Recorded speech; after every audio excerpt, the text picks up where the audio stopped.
Today in this video, we're going to be starting with chapter number 7, Sources of Business Finance from your class 11 business studies. And before getting ahead with the video, I want to say you something very important. That is, we are just starting with the series that is so called business studies series. इस series के अंदर हम करवाएंगे class 11 business studies के maximum chapters को cover term 2 के specially. ठीक है, इस सीरीज़ की शुरुआत इसी वीडियो से होने वाली है. That is sources of business finance chapter के जो फर्स्ट 3 टॉपिक्स हैं वो हम आज कर लेंगे क्योंकि चैप्टर लेंदी है. So rest of the 2 parts would be covered in the next part of the video.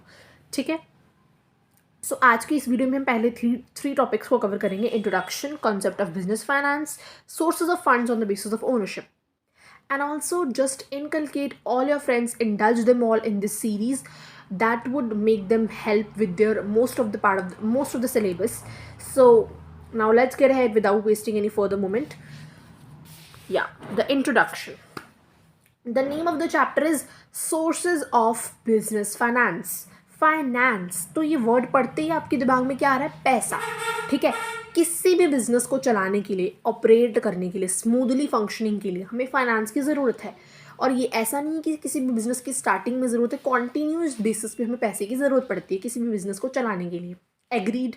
या so finance is considered as a life blood of the business. This is a 1 mark question, so do remember it for your future. ठीक है, तो finance को क्या बोलते हैं? हम life blood consider करते हैं अपने बिजनेस का, because it is very important. चाहे वो कितना भी छोटा बिजनेस क्यों हो, स्मॉल स्केल पे क्यों ना बिजनेस हो, चाहे वो लार्ज स्केल पे चल रहा हो, every business needs finance. So what is the concept of business finance? The 7.2 topic, meaning of business finance. Business finance का मतलब क्या है?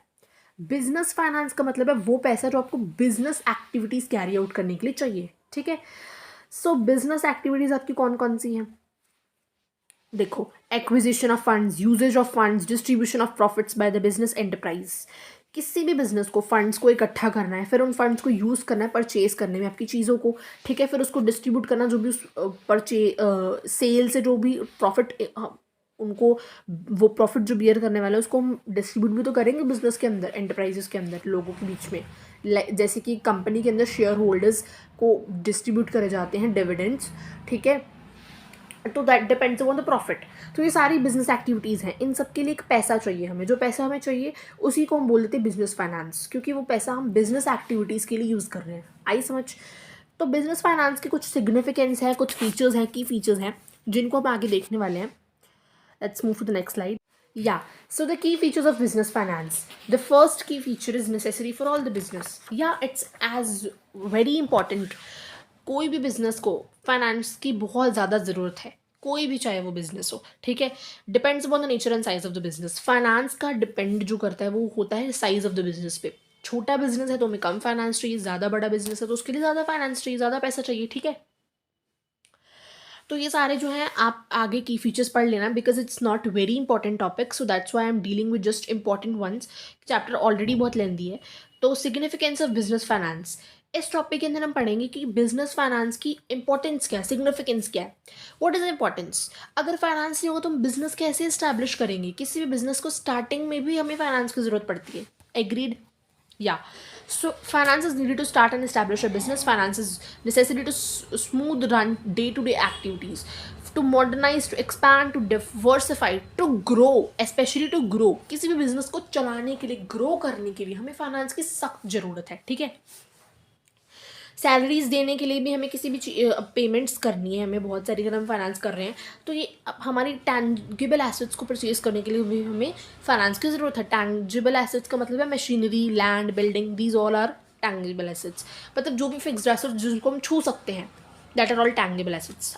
M I right doing so? So now these are all the significances of importance of business finance. तो आप इसको read कर लेना. अब हम नेक्स्ट टॉपिक पे चलते हैं, फिक्स्ड एंड वर्किंग कैपिटल. अब आपके बिजनेस को फाइनेंस की ज़रूरत है, तो जो बिजनेस को फाइनेंस की ज़रूरत है उसको हम 2 कैटेगरीज में डिवाइड कर देते हैं. उसी फाइनेंस को हम 2 कैटेगरीज में डिवाइड कर सकते हैं. Financial needs of the business can be classified into 2 categories. That would be fixed capital requirements and working capital requirements. I will explain you this topic with the help of example. For example, you want to start your business and you have decided the name of for your firm, that is XYZ Limited, ठीक है। अब उस firm को start करने के लिए आपको सबसे पहले क्या ज़रूरत है? लैंड की ज़रूरत है। एक लैंड तो होगी जहाँ पे हम उसको इस्टेब्लिश करेंगे, बिल्डिंग वगैरह खड़ी करेंगे, तभी हमारी कंपनी बनेगी। तो लैंड क्या है? Fixed asset. तो किसी भी फिक्स्ड एसेट को परचेज करने के लिए जो हम पैसा इन्वेस्ट करते हैं, that would be categorised as fixed capital requirement. अच्छा, अब मैंने लैंड खरीद ली, मेरी कंपनी चल रही है, तो अब मैंने वर्कर्स को अपॉइंट कर लिया। अब वर्कर्स को मंथली बेसिस पे मुझे सैलरी भी तो प्रोवाइड करना पड़ेगा। तो जो ये डे टू डे ऑपरेशंस है, सैलरी देना, स्टॉक चेक करना अपनी कंपनी का कि स्टॉक मेरा अच्छे से मैनेज हो रहा है, कम स्टॉक तो नहीं है, डिमांड ज़्यादा है, स्टॉक कम हो मेरा, तो मतलब ये सारी मेरी वर्किंग कैपिटल, ये मेरी वर्किंग रिक्वायरमेंट्स है। काम करने जब हम एक फॉर्म में आ जाते हैं तो हमें कुछ चीज़ों की ज़रूरत पड़ती है। डे टू डे ऑपरेशंस को कैरी आउट करने के लिए पैसे की ज़रूरत पड़ती है। दैट पैसा which is involve in a day to day operations, that would be called as working capital requirements, ठीक है। अब आप इसको रीड कर सकते हो। फिक्स्ड कैपिटल रिक्वायरमेंट्स टॉपिक को देखो। Business needs various fix assets like land, building, plant etcetera to carry on its business activities. Fixed capital is the money invested in fixed assets.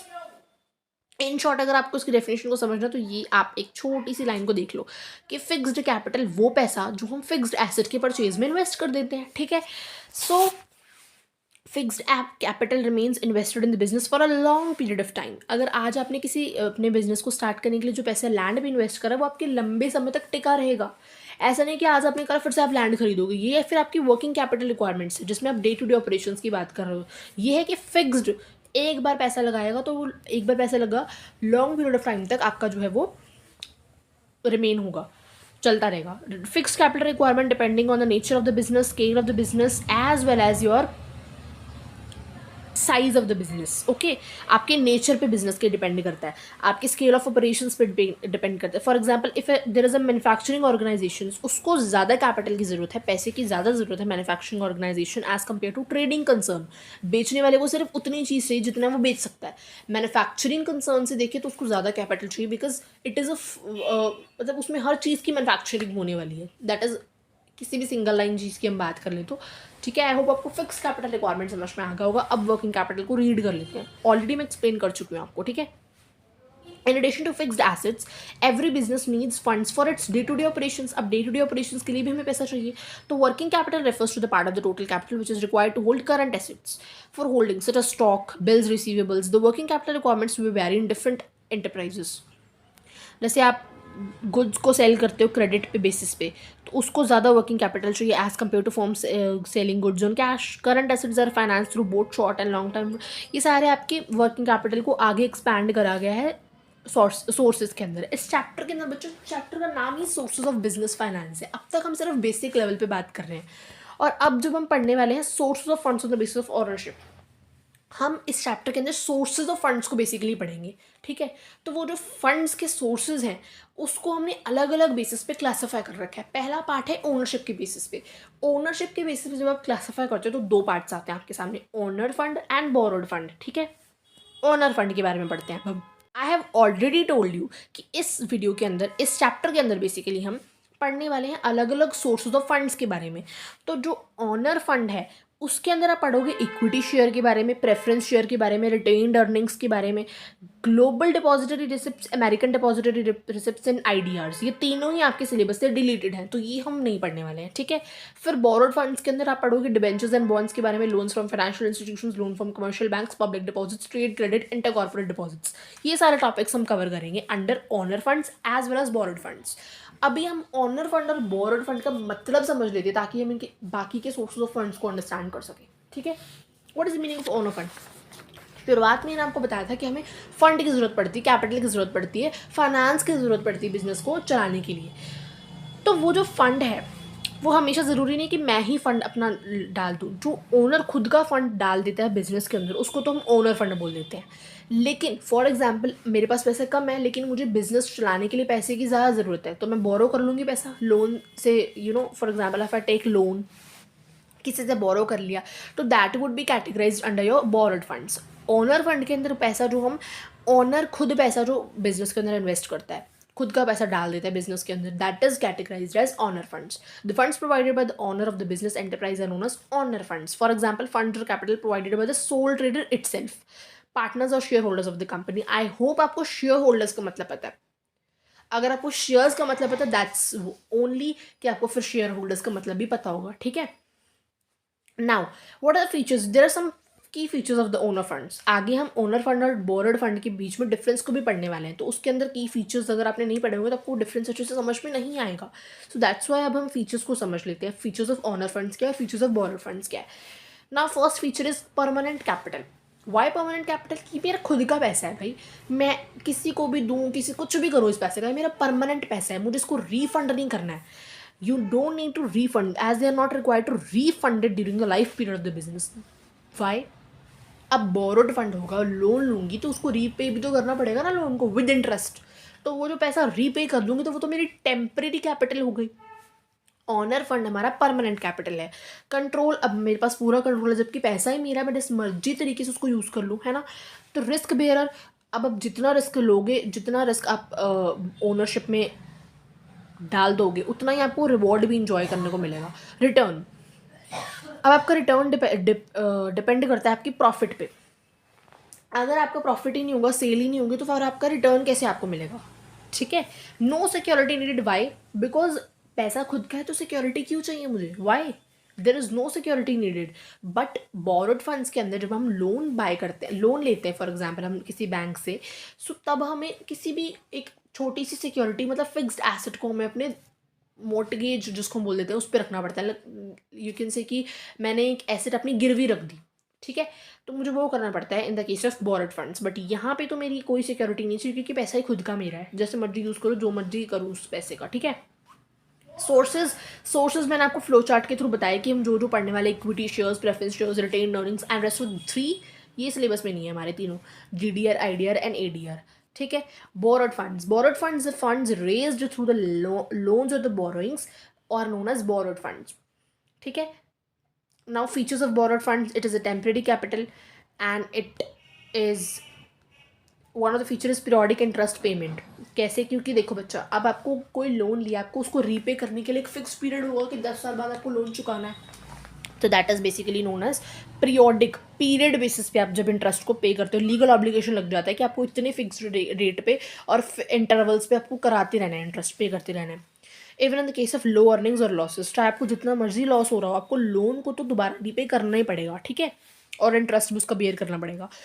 Control, अब इस पर जो control होता है, आपको अच्छे से राइट ऑफ कंट्रोल नहीं मिलता है, क्योंकि पैसा आपका खुद का नहीं है। बिजनेस की मैनेजमेंट में पैसा अगर खुद का हो तो कंट्रोल मेरा ही मेरा है, लेकिन मैं किसी और से पैसा लेके अपने बिजनेस में इन्वेस्ट करी, तो that's why there is no right of control. Okay, now there is security point, तो यहाँ पे आपको सिक्योरिटी की जरूरत। Security, borrowed funds are generally provided on the security of some fixed assets, ठीक है। फिक्स्ड एसेट्स मैंने आपको ऑलरेडी बताया कि आपको किसी एसेट को गिरवी रखना पड़ता है, आपको कोई लैंड देनी पड़ती है, किसी चीज़ के पेपर्स दे दो चाहे आप, ठीक है। आपको अगर आपके पास कोई एसेट ही नहीं है तो वो आपके किसी चीज़ के पेपर रख लेते हैं, आपकी खुद की फर्म की पेपर रख सकते हैं चाहे वो, ठीक है।